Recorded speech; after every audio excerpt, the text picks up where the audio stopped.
On 5 News, golden oldies. Pensioners are now officially better off than working families. But how long will it last? My husband and I can afford to do what we choose to do. Our children can't afford to do what they'd like to do. Also saying goodbye. The family of 7-year-old Katie Ruff remember the little girl murdered last month. The leaking dam that's forced tens of thousands of Californians to flee their homes. And how Adele triumphed at the Grammys, but who did she think should have won? And the way that you make me and my friends feel, the way you make my black friends feel is empowering, and you make them stand up for themselves. And I love you, I always have, and I always will. Welcome to 5 News, I'm Danny Sinha. It's been described as a remarkable reversal, that it now pays better to be a pensioner rather than to be of working age. Research by the Resolution Foundation suggests the average retired household is £20 a week better off, driven by a new generation who own their homes, who often still have jobs and have generous pension pots. But it warns that for younger people, the future could be far from rosy. Our chief correspondent, Tessa Chapman, has this report. She worked as a teacher for 40 years. Now in retirement, Naomi Stewart stays active by teaching a Keep Fit class. She has no mortgage and a good pension, and a report today finds she's better off than working age families. But it's not all positive for prosperous pensioners. I have 2 children, both in their 40s, who find that their salaries are very depressed and neither of them can afford to live away from home. So my income, my husband's income, our pensions, if you like, are helping to subsidise our own children. And I think we're not alone in that in any respect. The figures back that up. In 2001, typical pensioner households were £70 a week worse off than typical working age ones. Now they are £20 a week better off after housing costs, pushing up the averages of pensioners who own their own home, have a pension from work and a part-time job. Of course, it's not reflected across the board.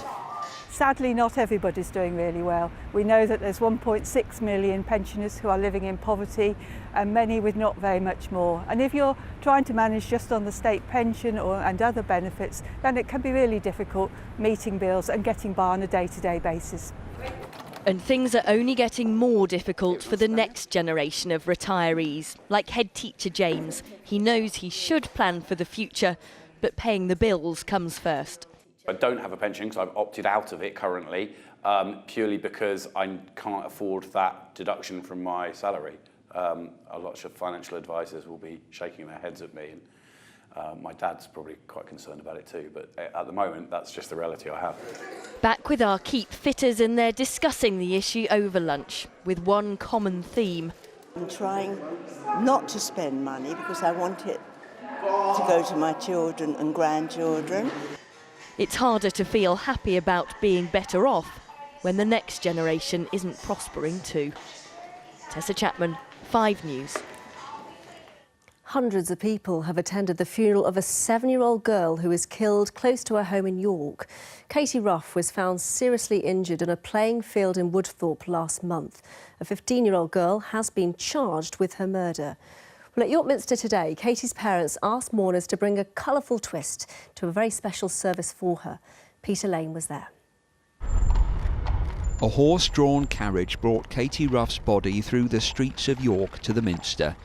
Her mum and dad leading the mourners. They'd asked people to wear a splash of colour. On Katie's small coffin, cartoon colours and a poem from her favourite books, Dr. Seuss, reading, "You're off to great places, today is your day." The Archbishop of York, Dr. John Sentamu, said Katie had been baptised here and was a regular visitor to the Minster with school and family. Today, relatives, friends, fellow pupils and strangers touched by her story gathered for a service of thanksgiving for her life. During the service, 7-year-old Katie was remembered for her joyful smile, her love of reading, dancing and trampolining. She was described as inquisitive and clever.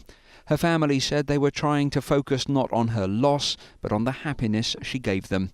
And the Archbishop of York explained that he sat by her coffin in the chapel all through last night because he didn't want her to be alone. And when the family left, I was going to only spend an hour there, but I found myself keeping a vigil throughout the night. And during those moments of prayer, you actually knew what you wanted to say. Today, Katie was far from alone. Hundreds gathered at the Minster, and as the carriage left for a private service, some applauded. Katie's family said there was no easy way to say goodbye to a little girl who had such a bright smile. Peter Lane, 5 News. At least 4 skiers have been killed and 5 more are trapped after an avalanche in the French Alps. It happened on a mountain in the resort of Tignes. Rescuers are trying to reach the survivors under the snow. Well, it's reported many of the group are from the same family. And the Co-op Bank is being put up for sale. The move comes 4 years after it nearly collapsed after the discovery of a huge black hole in its finances. The bank has 4 million customers. A man on trial for the murder of his fiancée, the author Helen Bailey, has been accused of sending bogus texts to her after she went missing.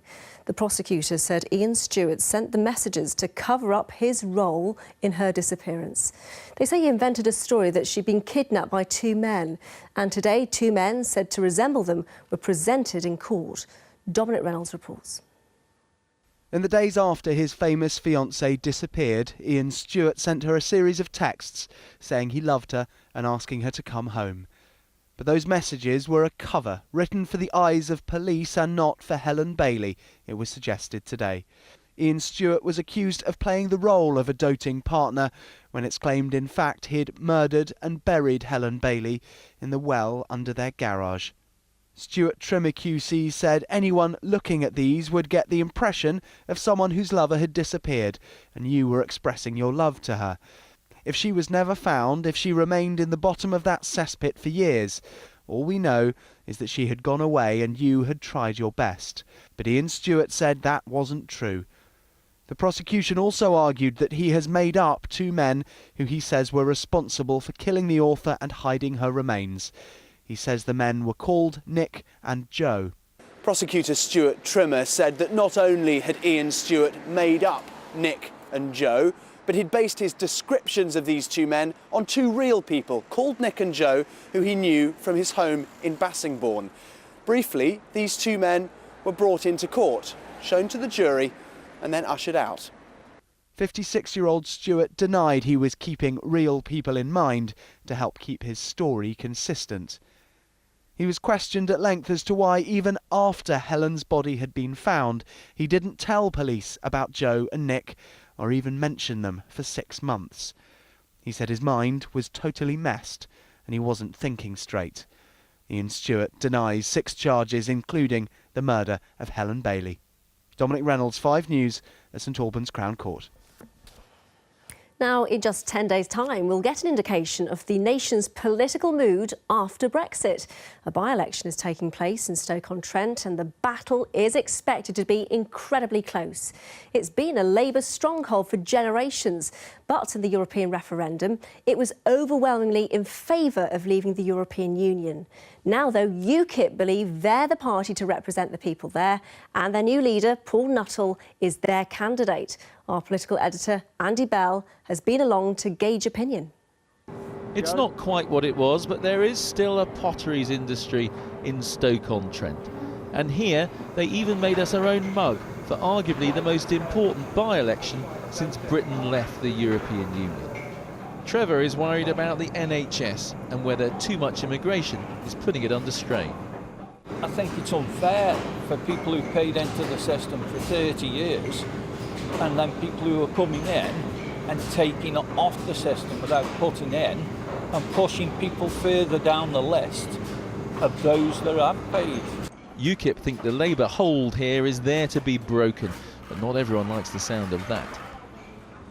The only way it will be about UKIP is to hope and pray that everyone comes out so they don't come in and Stoke-on-Trent. I can't imagine a more distressing time for the city. Brexit has changed the terms of Neil Collis's business, and not for the better, but it hasn't changed the way he's voting. The Brexit thing is a separate issue for me. This is a by-election. It's not a national thing. This is about Stoke-on-Trent and the people of Stoke-on-Trent. And you think a Labour MP would be the best person for Stoke-on-Trent? Absolutely. This has been a Labour seat for decades, but in the referendum, as a proportion of the population, more people voted to leave here than anywhere in the country. So the question is, has Brexit changed the game in this constituency and elsewhere? The immigrants seem to get a lot more. I'm not racist, but, you know, it seems that way to me. And I'm voting UKIP. He's the UKIP party leader. He's going to be busy down London somewhere. He's not going to be focused on Stoke-on-Trent. Okay, so that means, how are you going to vote then, do you think? I think Labour, definitely. Central Stoke could do with a little regeneration. For some, scenes like this are a legacy of Labour's dominance. Chris Jones lives and works in the area. It's been a Labour stronghold. I'd like to see that broken in this election. Why is that? If I'm being honest. I don't think the Labour's done a very good job, to be honest with you, politically, either with the councils over the years and also with the local MPs. For years, Labour have churned out victories here. This time, is someone going to break the mould? Well, and it is, and Stoke-on-Trent for us, and by-elections come and go, but why is this one so important?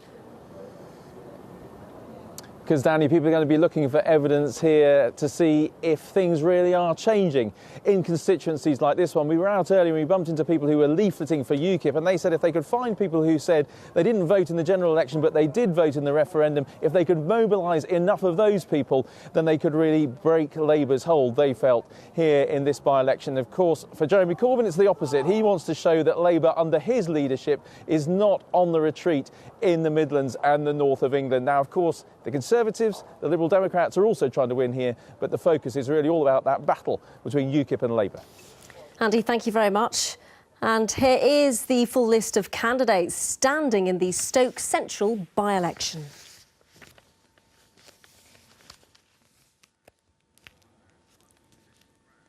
Coming up on 5 News. OK, it sounds like you're going through a very difficult time. It seems you're very worried about what to do next, is that correct?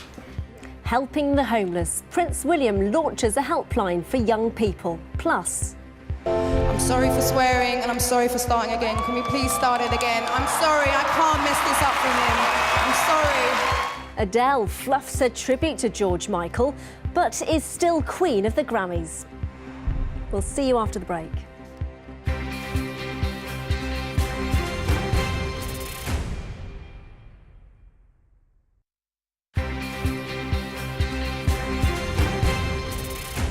Welcome back. You're watching 5 News. At least 150,000 people have been forced to flee their homes in Northern California because a nearby dam is at risk of collapsing. The Oroville Dam, which is the biggest in the US, has been weakened by torrential rain. Engineers are racing to fix it before another storm that's expected to hit later on this week. Sam Naz has more details. Standing at 230 metres high, this is the spectacular Oroville Dam in Northern California. But the impressive structure has gone from protecting tens of thousands of people to potentially putting their lives at risk. It's down to a combination of heavy rain and these damaged sections of the overflow channel, which have led to water spilling over the sides for the first time in its 50-year history, sparking fears the emergency spillway could collapse. Authorities were quick to take action, ordering more than 180,000 people to evacuate the area. And I'm scared because I've never been in anything like this before. I've worked here in Marysville for over 33 years, and this is the worst I've ever seen it. We thought we were okay, and then all of a sudden, bam, you need to leave. So when we get back, we just have to look at the damage and kind of, pick up from there and try to do what we can do. Rocks and boulders are being used to fill those eroded sections, and officials are releasing water from the lake to try and lower its levels. Increasing the flow from 55,000 acre-feet per second up to 100,000 acre-feet allowed the department to withdraw more water faster so we could take the head off the top of the emergency spillway. The idea behind that strategy was to reduce the erosion and stop the erosion. America's tallest dam is holding so far, but people there aren't being allowed back home until officials give it the all clear. And with more rain forecast later this week, the race is on to get it fixed in time. Sam Naz, 5 News. Prince William has helped launch the first ever helpline for young people who sleep rough. The Duke took training of his own, then listened in on the very first call from a homeless teenager. As Catherine Jones reports, it's a service designed to solve a problem that affects a surprising number of people. Okay. Do you want to start by telling me what's going on exactly? Prince William testing his skills as an advisor on homelessness. Okay, it sounds like you're going through a very difficult time. It seems you're very worried about what to do next, is that correct? This wasn't a real caller, but a training session for the new advice line the Prince opened today. The charity Centrepoint has launched it to give young people at risk of homelessness a simple, single service to turn to. You didn't hang up, so it was a good start. Among 16 to 25-year-olds, 1 in 6 have at some point felt they had nowhere safe to call home. 1 in 3 of those young people stayed where they were even though it was unsafe. 2 out of 3 slept on a friend's sofa or floor, and 1/3 resorted to sleeping somewhere insecure, like the street, a squat, a car or a tent. So this is my kitchen where the magic happens. Brooke Morgan became homeless 2 years ago and now lives in a hostel run by Centrepoint. She says a phone helpline would have made a huge difference to her. And where my mental health wasn't the best, and I didn't want to speak to a lot of people anyways, it was like really alone and really lost, and I just didn't know what to do. If I didn't get the help from Centrepoint, and if I didn't have such a strong upbringing to make me have a strong mind, then I don't know where I'd be now. William listened in to the phone line's first call, a young man forced to sleep rough, explaining how he'd twice been robbed.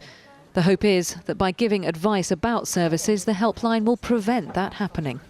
If a young person has a concern that they or their family are about to become homeless, then having that source of advice so they can go to their local council means that they don't have to go from home onto the streets before then coming to somewhere like Centrepoint. More than half of those who seek help for homelessness are under 25. Giving young people an easier way to access advice could ensure more of them do have somewhere safe to call home. Catherine Jones, 5 News. Now, it was a big night in the worlds of movie and music last night, and both the Baftas and the Grammys taking place. Well, there wasn't much to celebrate for Brits in our version of the Oscars. Dev Patel was one of only a handful of homegrown winners, taking Best Supporting Actor for his role in Lion. Well, the talking point, though, came from director Ken Loach, who had strong words for the government as he accepted Outstanding British Film for I, Daniel Blake. Thank you to the Academy for endorsing the truth of what the film says, which hundreds of thousands of people in this country know, and that is that the most vulnerable and the poorest people are treated by this government with a callous brutality that is disgraceful. Well, the Grammys is the biggest bash in music, and it was a particularly good night for one Brit in particular. Adele walked away with 5 awards, winning every single category she was nominated in. But as Warren Nettleford now explains, she was keen not to overshadow one of her idols and biggest rivals. It's the biggest night in the Music Awards calendar, and so Beyoncé's dazzling entrance to this year's Grammys lit the night ahead of a battle between 2 musical superstars. Adele faced Beyoncé in 3 categories on the night, and with both performing live, fans witnessed their talent close up. But during a tribute performance to the late George Michael, an off-key moment led the British star to an abrupt halt. Do it again like last year. I'm sorry for swearing and I'm sorry for starting again. Can we please start it again? I'm sorry, I can't mess this up for him. I'm sorry, I can't. She started again though, and if Adele feared this was a low for the night, she needn't have worried. 5 golden highs were about to follow. Adele. 25. Adele. Her 5 Grammys included the highly coveted Best Album Award. Beyoncé won 2, but Adele dedicated her Best Album Award to the woman whom she beat. You are our light. And the way that you make me and my friends feel, the way you make my black friends feel is empowering, and you make them stand up for themselves. And I love you, I always have. Last night's record haul now means that Adele has 15 Grammy Awards, surely cementing her status as one of Britain's great artists. She's definitely a British legend. I mean, there aren't any UK artists as worldwide famous and successful as she is, and as good in many ways. I mean, even when she was doing her performance for George Michael, that tribute, and she stopped it, like, just at the start because she thought she got it wrong. It takes a lot of guts to do that. It's a really honest thing to do, is say, you know, this is a really important performance for me. I'm not just going to roll through it, I'm going to get it exactly right. That takes quite a lot of guts. Another British artist honoured last night was David Bowie. Following his death, he won 5 awards for his last album, Black Star, more than he won in his entire career. But Adele's success remained the main story. When her Best Album trophy accidentally broke on stage, she gave half of it to Beyoncé. Warren Nettleford, 5 News. Now, there's an extraordinary story on our Facebook page about a woman from Colorado called Jane Foster. Well, over a decade ago, some of her most prized possessions, including a photo of her mother in her wedding dress, were auctioned off after she missed a payment on her storage locker. Well, do head to Facebook and search for C5 News to find out exactly what happened next. Now, just to say, I'm back at 6:30 with 5 News tonight, when we'll be live in Los Angeles for more reaction to the Grammys. Plus, what is Britain's top dog? For more than a quarter of a century, the Labrador has been the UK's most popular pooch, but that could be about to change. We'll be finding out which dog is predicted to take its place. That's it for me. Claire Nazir has the weather next. I'll see you in an hour. Bye-bye.